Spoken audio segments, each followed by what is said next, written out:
Folks, the Biden administration, back to them, is moving. I shouldn't even call it the Biden. The Harris administration is moving all in on the discrimination.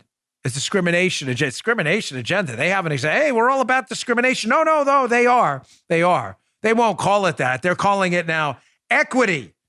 Equity. That's their new buzz term to allow themselves a license to discriminate against Americans. Now, I know liberals who may have found my show for the first time who are listening right now, immune to facts, thick skulls and all. I'm sorry that happened to you. But maybe you'll get red-pilled listening to this show. I know you probably believe that can't be, Dan. I've been told liberals are all about tolerance. They're all about equality. Well, I'm very sorry you've been lied to. Liberals are the party of discrimination now, and I want to bring up two stories in the Wall Street Journal that are critical. Here's one from last week by Charles Lipson. It's an opinion piece. Equity is the new buzz term, folks. The title of the piece is Equity is a Mandate to Discriminate. The new buzzword tries to hide the aim of throwing out the American principle of equality under the law. So, may I get a little bit philosophical here? It's my show. I can do what I want. I love Friedrich Hayek. Love Friedrich. The Road to Serfdom is one of the great books ever written. If you don't read it, you're doing yourself a huge disservice. The Road to Serfdom is a classic. And one of the points made by Hayek in The Road to Serfdom is he describes how government mandating the equal outcome for all of its citizens mandates that they treat people unequally. Think about it, right? Let's give it a down-to-earth kind of meat and potatoes example of what Hayek was saying. This whole untenable, impossible search for equal outcomes is impossible because it requires you to treat people unequally. Here's a dramatic example, but an example nonetheless. You have a guy, right? He works his entire life. Finally, busts his butt. Say he makes belts, whatever it may be. He's making these belts, and these belts become a huge hit. He winds up starting a clothing company. He'd been poor his whole life, ate bologna and Cheerios for dinner. And finally, in his 50s and 60s, he hits it big. He gets acquired by a bigger company, gets a buyout for whatever, $20 million. Finally, his whole life living in a van somewhere, in the back of a van, his company hits it big.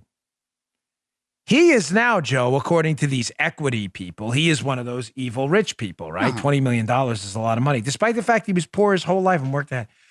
So now you got person B, a guy who was rich his whole life. His father's a billionaire, left him a trust fund of $50 to $60 million. The guy is rich, never works a day in his life. Guy's a total loser, gets into drugs, partying, drinking all the time, never works a day in his life. Basically pisses away his entire trust fund, right? He's left with $10 to his name. All right. In the leftist equity model that Hayek is warning us against, equity, dreaded air quotes, the guy who worked his whole life to bust his butt should transfer his income, heavy pieces of it, over to the guy who pissed away his entire inheritance because they should have equal outcomes. How is that fair? The answer is it's not. All you can guarantee is equal opportunity to an outcome. Now, in this Wall Street Journal piece I just told you about, there's a warning in this, how the left is now, because they're realizing people are catching on to this.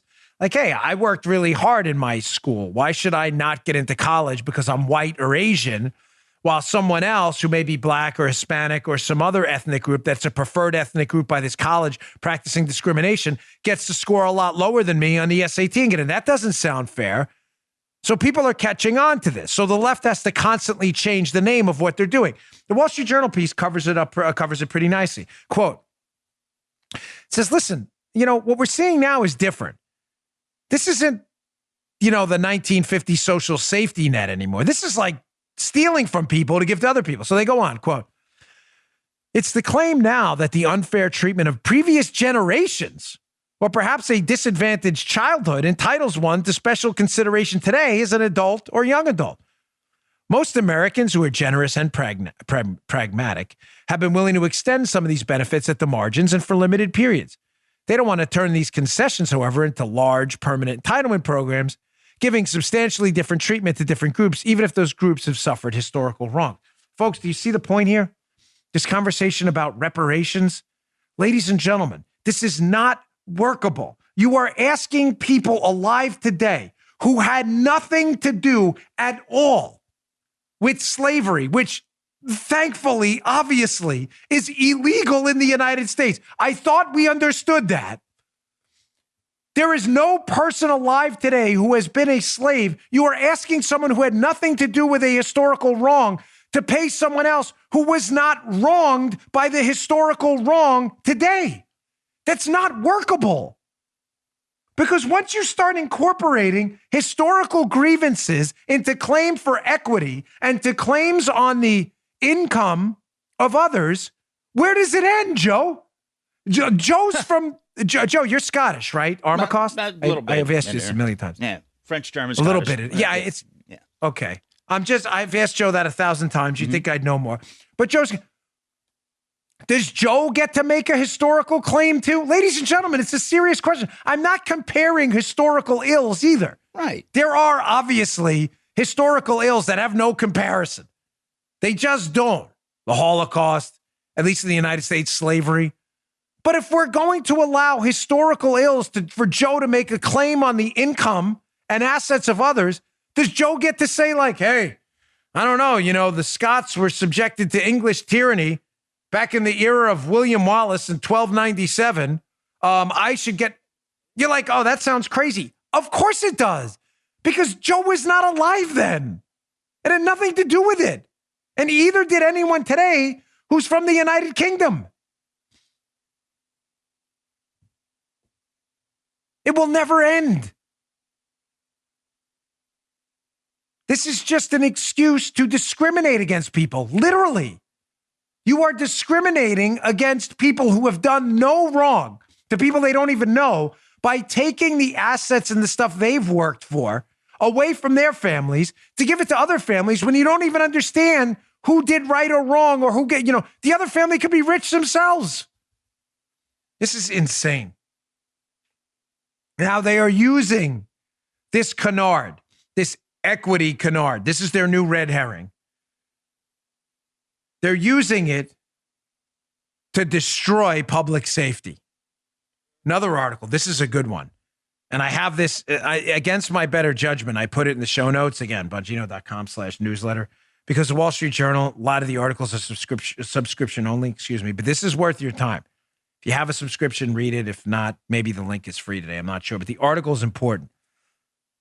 You see how this whole equity, everybody's a racist argument works for them? Wall Street Journal opinion. Biden's claiming, quote, systemic racism in policing, which defies the science.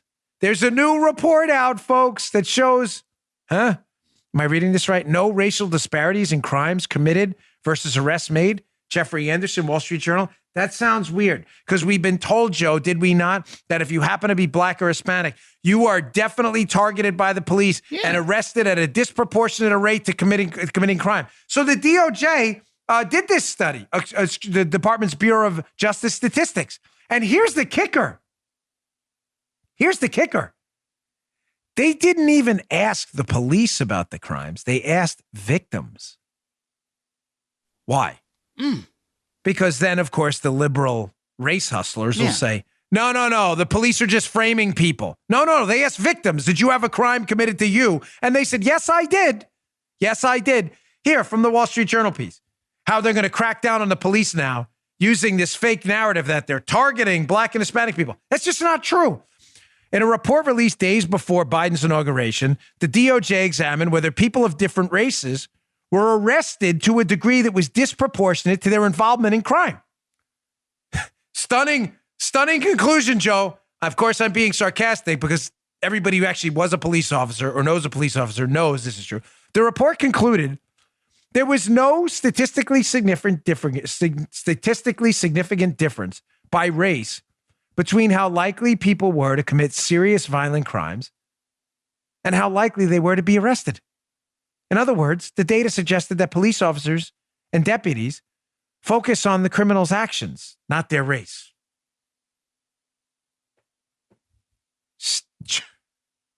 Stunning data, Joe. Almost fell over. In other words, when a police officer, police officers go out on the street, because I actually sat at a roll call as a New York City police officer in the 7-5 precinct for 2 years of my life, and other precincts before that as a police cadet. Stunning to no one who's actually involved with law enforcement at all. They don't sit at roll call, Joe, and go, listen, we have got to find ourselves some Asian, Hispanic, or Black targets tonight to arrest. That's shocking to the left who believe that's actually true. So let's dig into the data, because the left, Joe, they're all about science, data. No, Yes. they just lie. We need equity. Blacks and Hispanics are being targeted by police officers. We need equity. We need reparations for historical ills. This is their entire agenda. Their whole agenda is racist. Their agenda. Here's the actual data. So this new report took victims' responses. It's important. They didn't ask the police. They asked the actual victims to make sure there's no bias in this. And they compared them with arrest rates by police supplied by the FBI's data. It found that for non-fatal violent crimes that victims said were reported to police, that whites accounted for 48% of offenders and 46% of arrestees. Blacks accounted for 35% of offenders and 33% of arrestees. Asians accounted for 2% of offenders and 1% of arrestees. None of these differences between the percentage of offenders and the percentage of arrestees of a given race were statistically significant. The data is obviously limited to non-fatal crimes because murder victims can't identify their assailants.